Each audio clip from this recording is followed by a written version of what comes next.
జ్వరం, జలుబు వంటి వ్యాధులు వచ్చినప్పుడు బ్రష్ను మార్చడం మంచిది. ఇది అలవాటు చేసుకున్నట్లయితే అంటువ్యాధులు అలా అంటి పెట్టుకొని జీవితాన్ని కాటువేయం. కాబట్టి ఎప్పుడు జలుబు, జ్వరం వచ్చినా ముందు అవి తగ్గగానే చేయాల్సిన పని బ్రష్ మార్చి తీరడం. అలాగే ప్రతి 3-4 నెలలకు కొత్త బ్రష్ను కొనుగోలు చేయటం అత్యవసరం. లేకపోతే అది కూడా దారుణ దంత వ్యాధులకు కారణం కావచ్చు. ప్రస్తుత వైరస్ల లోకంలో టూత్ బ్రష్ మెయింటెనెన్స్ అతి ముఖ్యం. బ్రష్ కొనుగోలు చేసే సమయంలో చాలా మృదువుగా లేదా చాలా గట్టిగా ఉండే బ్రిసిల్స్ ఎంచుకోకండి. మధ్యస్థంగా ఉండేవి ఎంచుకోవడం మంచిది. ఒక టూత్ బ్రష్ను సాధారణంగా ప్రతి 3-4 నెలలకు ఒకసారి మార్చడం మంచిది. మీ దంతాల ఆరోగ్యం బ్రష్ను ఎలా ఉపయోగిస్తారనే దానిపై ఆధారపడి కొంచెం మారవచ్చు.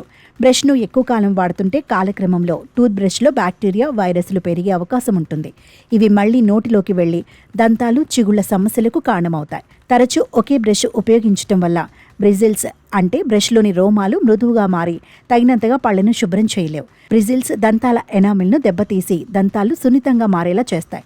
ఇది గమ్ ఇన్ఫెక్షన్, దంతక్షయం, దుర్వాసన వంటి సమస్యలకు దారితీస్తుంది.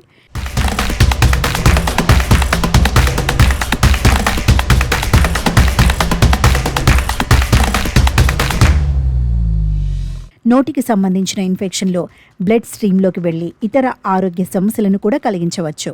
చాలామంది టూత్ బ్రష్ను బ్రష్ చేసిన తర్వాత బాత్రూంలోనే ఉంచేస్తుంటారు. కానీ అక్కడ తేమ అధికంగా ఉండటం వల్ల బ్యాక్టీరియా, ఫంగస్, ఇతర సూక్ష్మజీవులు పెరిగే అవకాశాలు ఎక్కువగా ఉంటాయి.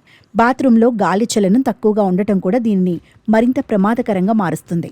ఇలా కలుషితమైన టూత్ బ్రష్ను ఉపయోగించడం వల్ల నోటిలో హానికరమైన క్రిములు చేరి పలు ఇన్ఫెక్షన్లకు కారణమవుతుంది. టూత్ బ్రష్ను శుభ్రంగా ఉంచడానికి కొన్ని ముఖ్యమైన జాగ్రత్తలు తీసుకోవాలి. ప్రతిరోజు టూత్ బ్రష్ను బాగా నీటితో శుభ్రం చేసి గాలికి ఆరనివ్వాలి. అలాగే టూత్ బ్రష్ను గాలి చొరబడే ప్రదేశంలో ఉంచాలి. బ్రష్ను ఇతర కుటుంబ సభ్యుల టూత్ బ్రష్లకు దగ్గరగా పెట్టకుండా చూడాలి. ఎక్కువగా తేమ ఉన్న ప్రదేశాల్లో టూత్ బ్రష్ను ఉంచితే బ్యాక్టీరియా పెరిగే అవకాశం ఎక్కువగా ఉంటుంది. మరిగిన నీటిలో టూత్ బ్రష్ను కొన్ని నిమిషాలు ఉంచితే ఇది బ్యాక్టీరియాను నాశనం చేయడంలో సహాయపడుతుంది. అయితే పదే పదే ఇలా చేయటం వల్ల టూత్ బ్రష్ బ్రిజిల్స్ త్వరగా దెబ్బతినే ప్రమాదం ఉంది. బేకింగ్ సోడా లేదా హైడ్రోజన్ పెరాక్సైడ్ను ఉపయోగించి టూత్ బ్రష్ను శుభ్రం చేయడం కూడా సమర్థవంతమైన పరిష్కారం. బాత్రూంలో ఉంచడం, తరచూ శుభ్రం చేయకపోవటం వల్ల టూత్ బ్రష్లో హానికరమైన సూక్ష్మజీవులు పెరిగిపోతాయి. కనుక బ్రష్ను పొడిగా శుభ్రంగా ఉంచడం వంటి జాగ్రత్తలు తీసుకోవటం వల్ల నోటిని, దంతాలను ఆరోగ్యంగా ఉంచుకోవచ్చు. రోజుకు 2 సార్లు పళ్లు తోముకోవడం, దంతాలకు ఫ్లష్ చేయడం, 6 నెలలకు ఒకసారి దంత వైద్యున్ని సంప్రదించడం వంటి అలవాట్లు పాటించడం చాలా ముఖ్యం.